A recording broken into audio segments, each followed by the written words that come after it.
Dune Prophecy is the biggest disappointment of a television show that I have seen since season 6 of Lost. And those of you who weren't born in the last decade know that that is saying something. I mean, it's hard for me to sit here and say I didn't see this one coming, but the bar had already been set so low by those god-awful Dune movies. I actually thought, how could they be any worse than this TV show? You know what? The TV show surprised me, but it didn't surprise me with really great acting. It didn't surprise me with a captivating story, and it certainly did not surprise me with coherent plots, twists and turns along the way, and a surprise around every corner. It surprised me how fast it put me to sleep. It surprised me that it managed to be worse than both the original novel and those god-awful movies starring Timothy Loverboy Chalamet or Chlamé or Chlamydia, Timothy Chlamydia, whatever the fuck his name is. Garbage actor. I hate his hair, but I hate Dune even more. Dune has been heralded, has been championed as this generation's Star Wars. You know what I draw it more akin to? This generation's The Room. I mean, I don't even know where to begin with this. First of all, the fact that such an atrociously padded out and boring universe is somehow so captivating to people. Like, first of all, try to summarize the plot of Dune, right? You get a bunch of humans, you dump them on this planet where sand is a drug and they inhale it and their eyes turn blue. That's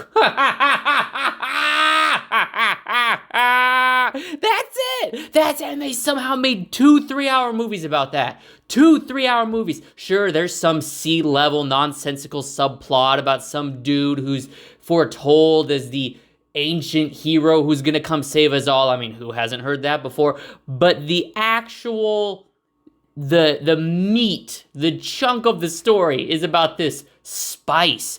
Really, the entire thing is an allegory from meth, if you think about it. This is one giant 6-hour dare program aimed at children. Don't do drugs, kids. Drugs are bad, okay? And that's what they're trying to get across, and it is so much more ham-fisted and on the nose in Dune Prophecy.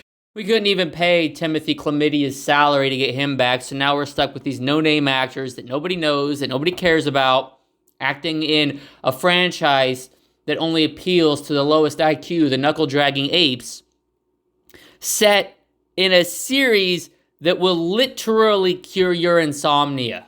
All right?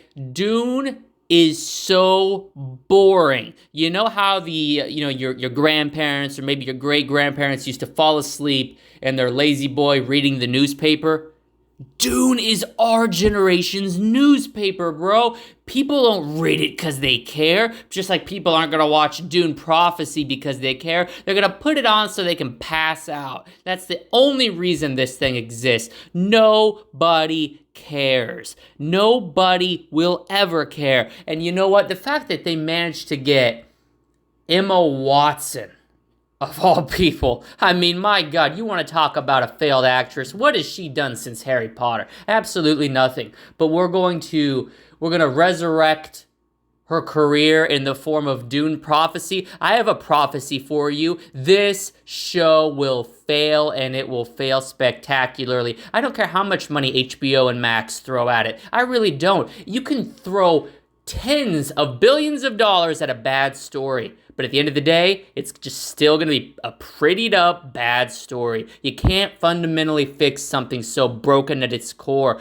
and Dune is a broken story featuring ridiculously unrealistic characters in a world that is nonsensical if you spend more than 2 seconds thinking about it, telling a story that has zero emotional investment for the viewer. I said what I said. There is no other way that Dune can be spun.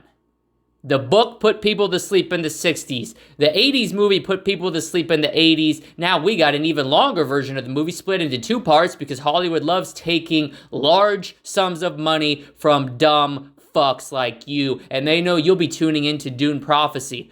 It's a self-fulfilling prophecy. You idiots with IQs lower than your shoe size are going to tune in watching this show because you think that it requires a ton of immersion, and it increases your intellect, and you can keep up with all the characters and the houses and the wars and the ranks and the spice and the big giant about to blow blue Jabba the Hutt looking motherfuckers that somehow survived the first movie even though they were basically shown to be dead. I mean, the entire movie is ridiculous, and the show is going to be 10 times more ridiculous because they'll allow anything on TV these days. They allowed House of the Dragon.